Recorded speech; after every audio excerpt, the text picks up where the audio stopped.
Fala pessoal, sejam todos bem-vindos a mais um vídeo do BNS Futebol. Seguinte dia de São Paulo pela Copa do Brasil. A gente trocou uma ideia ontem sobre o Flamengo e vai trocar uma ideia hoje sobre o São Paulo, sobre essa finalíssima. Como vai funcionar essa semana e como já vem funcionando.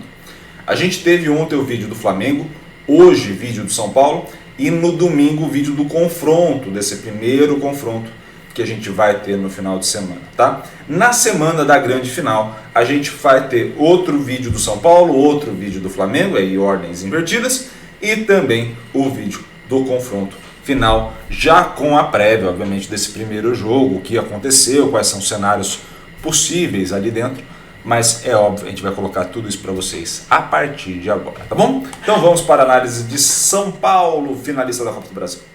Temos o seguinte cenário. Equipe titular de São Paulo que eu imagino que vá a campo no domingo. Rafael, Arboleda, Beraldo. Na direita, Rafinha. Na esquerda, Caio Paulista. Se não tiver recuperado 100%, o Wellington, mas também não muda tanto a característica de um para outro. Tá? Pablo Maia, Alisson, Lucas Moura no meio campo. Nestor, Caleri e Rato. Tá? Então eu imagino que seja essa a equipe do São Paulo. Por que eu imagino que, por exemplo, o Luciano não vai jogar? Eu acho que o Luciano perdeu uma boa vaga no jogo de volta da Copa do Brasil contra o Corinthians. Quando ele é suspenso, o que eu imagino que iria acontecer se ele não fosse? Jogaria o Lucas pela direita, com o Luciano mais centralizado e o Caleri mais à frente. Para mim esse seria o trio e o Nestor aberto na esquerda, tá? Que esse talvez é o que menos tem disputa de posição de fato. Quando você coloca o Lucas e o Rato e os dois vão bem, esse trio Alisson, Lucas e Rato vai bem, você tem um cenário muito mais difícil para o Luciano. Por quê? Porque era um cenário para sair o Lucas Rato, o Wellington Rato, e ele não vai conseguir sair. Então eu acho que dentro dessa posição, Lucas e Luciano, quem perdeu o espaço foi o Luciano, e nos demais jogos não necessariamente fez grandíssimos jogos, tá? E eu acho que talvez um último teste para o Rames Rodrigues fosse contra o Coritiba, não agora contra o Internacional. Então assim, não vai dar tempo de fazer testes a mais e não é do perfil do Dorival testar jogador em final. Então eu acho que ele vai com a equipe dele, se tiver algum detalhe, alguma coisa que o São Paulo precise ser um pouco mais ofensivo, o Rames eu acho que vai entrar bem, como entrou bem contra a LDU. Mas é uma opção de segundo tempo. Não acho que ele vá ser titular. Torço para queimar a língua, porque para mim seria melhor, eu acho melhor Rames e Lucas, tá? Mas a princípio acredito eu que vá com Wellington, Rato e Lucas, tá? É aquilo que a gente já falou no outro vídeo, sou favorável a jogar com os melhores jogadores. Então assim, se você tem um jogador que é decisivo, que tem que entrar, que jogue. Então assim, é que no caso do Flamengo é mais difícil a gente falar isso porque tem Pedro e Gabigol, mas não dá para abdicar numa final de colocar o Gabigol, né?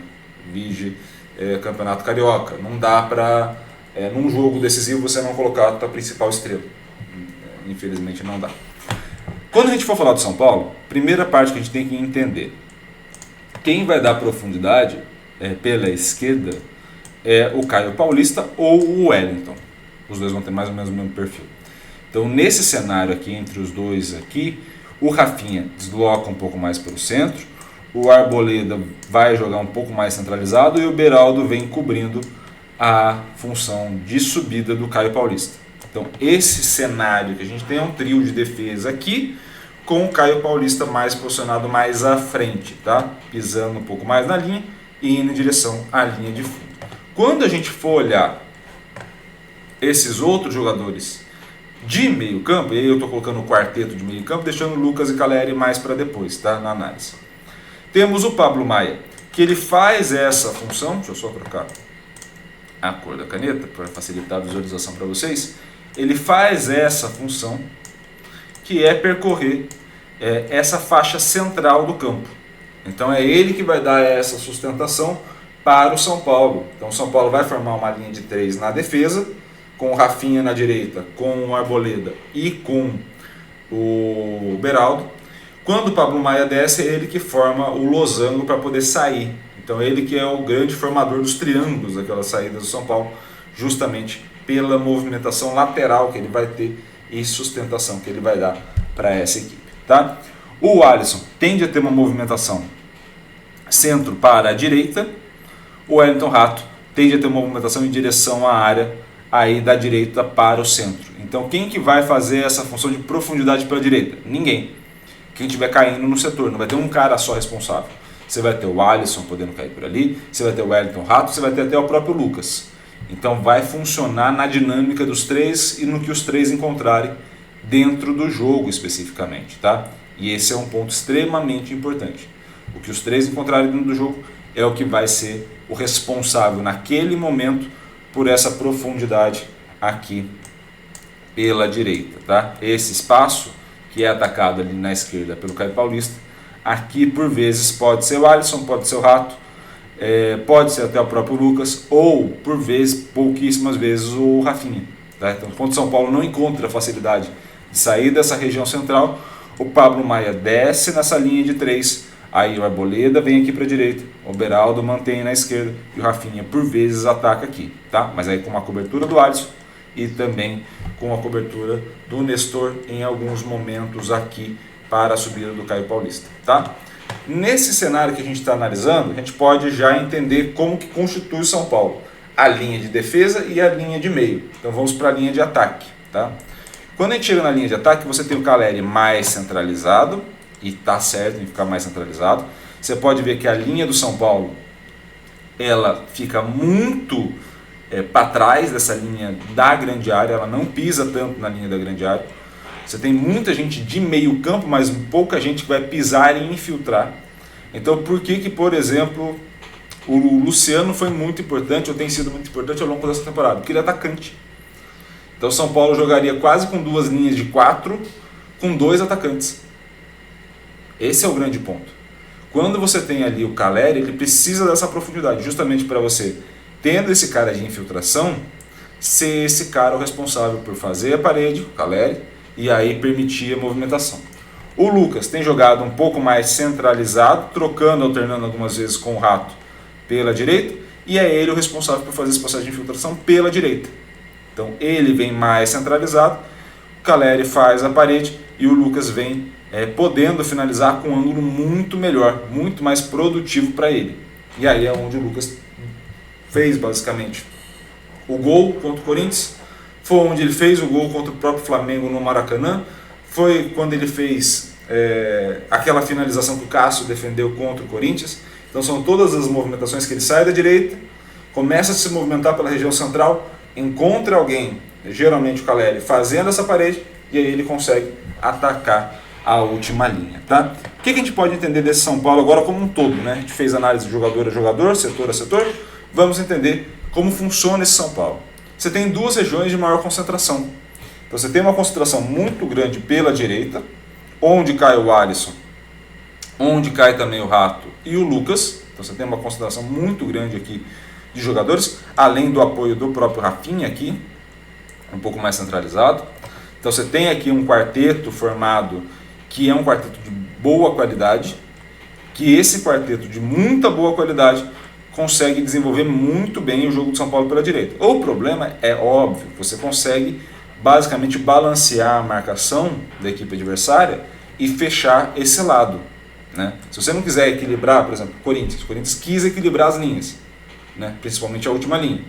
Ele quis equilibrar, ele quis manter um lateral direito posicionado pelo corredor direito, 2 zagueiros posicionados mais centralizados, um lateral esquerdo caindo pelo corredor esquerdo. Ele quis posicionar dessa maneira.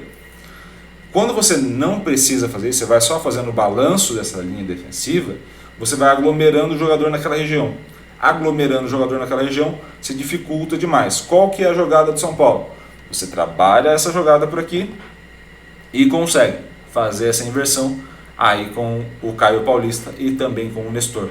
Então você sai de um corredor, vem para outro e aí você ataca aqui pela esquerda. Ou você trabalha pela esquerda, aí já com a presença um pouco maior do Pablo Maia, junto com o Nestor e também com o Caio Paulista. Não conseguiu espaço aqui, pisa, retorna e ataca pela direita.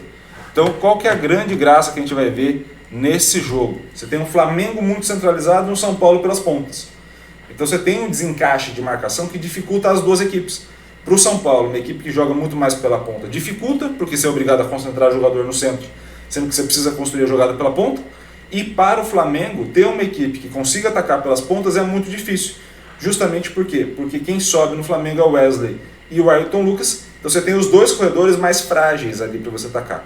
E aí é o espaço, por exemplo, que no primeiro jogo entre Flamengo e São Paulo ainda com os, entre aspas, reservas à época, é onde o São Paulo ganhou a vantagem. O São Paulo conseguia atacar pelas pontas, centralizava na hora da finalização e ia em direção ao gol. Tá? Então assim, é um jogo muito estratégico e muito interessante da gente ver. Quem são os grandes destaques do São Paulo ao longo dessa temporada? Tá? A gente pode colocar o Rafael como um grande destaque, vem jogando muito bem. Tá? Não é um espetáculo de goleiro jogando com os pés, por exemplo, tendo muita atuação ali, quase como um líbero, não é essa a característica dele, mas dentro da função ele faz muito bem. Assim, impedir o gol adversário ele faz muito bem, e isso tem que ser ressaltado. Beraldo, excelente temporada até agora. Pablo Maia, grandíssima temporada até o momento do Pablo Maia. Nestor, Lucas voltou muito bem e Caleri.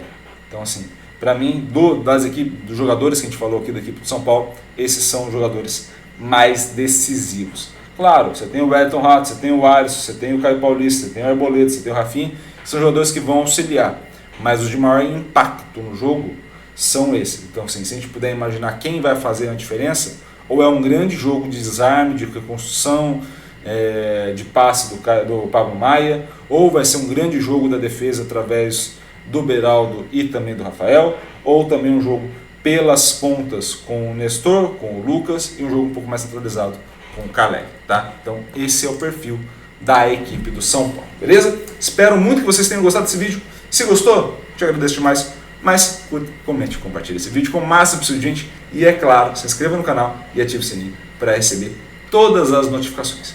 Um grande abraço a todos, obrigado pelo carinho, pela audiência e valeu, até a próxima.